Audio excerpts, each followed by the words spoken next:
Vamos ler agora Marcos, capítulo de número 10. Jesus atravessa o Jordão.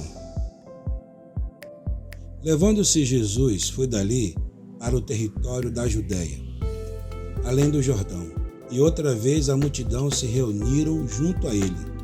E de novo ele as ensinavam segundo o seu costume, a questão do divórcio. E aproximando-se alguns fariseus, o experimentaram e perguntaram-lhe: é lícito ao marido repudiar sua mulher?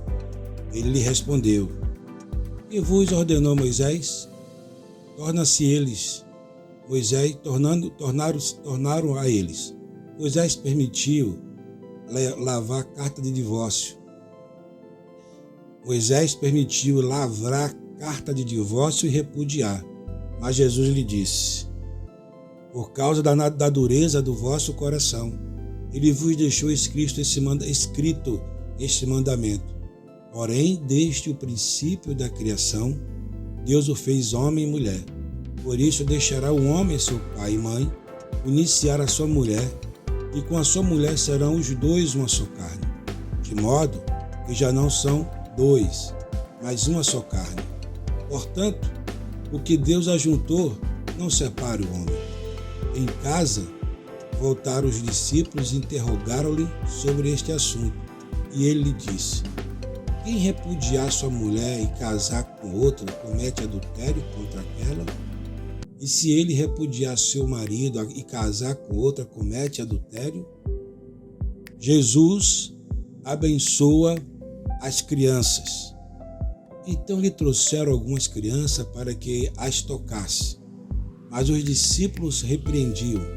Jesus, porém, vendo isso, indignou-se e disse-lhe: deixai vir a mim os pequeninos, não os embaraceis, porque dos tais é o reino de Deus. Em verdade vos digo, que não receber o reino de Deus como uma criança, de maneira nenhuma entrará nele. Então, tomando-as nos braços, impondo-lhe as mãos, abençoava. O jovem rico. E pondo-se Jesus a caminho, correu um homem ao seu encontro. Ajoelhando-se, perguntou-lhe: bom mestre, o que farei para herdar a vida eterna? Respondeu-lhe Jesus: por que me chama bom? Ninguém é bom senão um, que é Deus. Sabe os mandamentos? Não matarás, não adulterarás, não furtarás, não dirás falsos testemunhos, não defraudarás ninguém, honra teu pai e a tua mãe. Então ele respondeu: mestre, tudo isso tenho observado desde a minha juventude. E Jesus, fitando, o amou e disse: só uma coisa falta. Vai, vende tudo o que tens, dá aos pobres e terá um tesouro no céu. Então vem e segue-me. Ele, porém, contrariado com essas palavras, retirou-se triste, porque era dono de muitas propriedades. O perigo das riquezas. Então Jesus, olhando ao redor, disse aos seus discípulos: quão dificilmente entrarão no reino de Deus os que têm riqueza.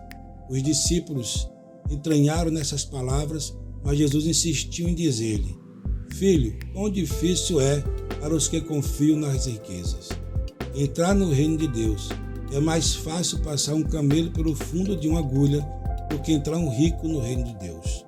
Eles ficaram sobremodo maravilhados, dizendo entre si: então quem pode ser salvo? Jesus, porém, fitando neles, olhar e disse: para o homem é impossível, contudo não para Deus, porque para Deus tudo é possível.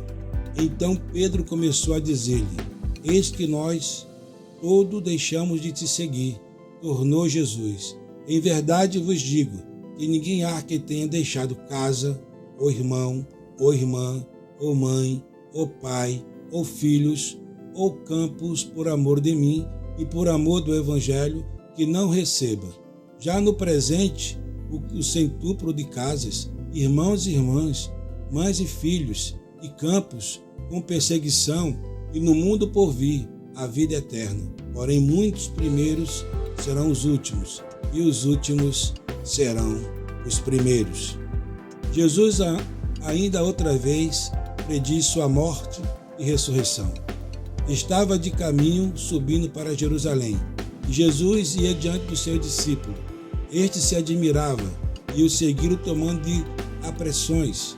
Jesus, tornando-se levar a parte dos 12, passou a revelar-lhe as coisas que lhe deviam sobrevir, dizendo: Eis que subimos para Jerusalém, e o Filho do Homem será entregue aos principais sacerdotes, aos escribas. Condená-lo-ão à morte, e o entregarão aos gentios. Vão de escarnecê-lo, cuspir nele, açoitá-lo e matá-lo. Mas depois de 3 dias ressuscitarão. Pedido de Tiago e João. Então se aproximaram-se dele, Tiago e João, filho de Zebedeu, dizendo: Mestre, queremos que nos conceda o que te vamos pedir. E ele lhe perguntou: Que queres que eu vos faça? Respondeu-lhe: Permita-nos que na tua glória nos assentamos um à tua direita e outro à tua esquerda. Mas Jesus lhe disse: Não sabeis o que pedis.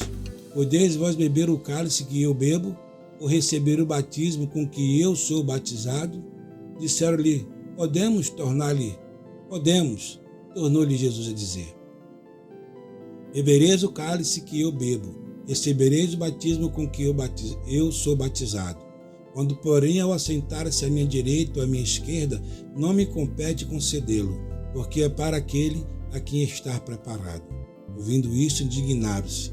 E os 10 contra Tiago e João. Mas Jesus chamou-os para juntar-se e disse-lhe: Sabeis que os que são considerados governadores dos povos têm-nos sobre o seu domínio. Sobre eles os seus maiores exercem as autoridades. Mas entre vós não é assim.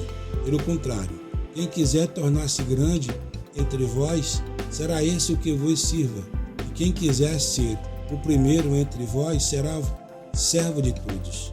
Pois o próprio Filho do Homem não vos veio para ser servido, mas para servir e dar a sua vida em resgate por muitos. A cura do cego de Jericó. E foram para Jericó. Quando ele saía de Jericó, juntamente com seus discípulos, numerosas multidões, Bartimeu, cego mendigo, filho de Timeu, estava sentado à beira do caminho.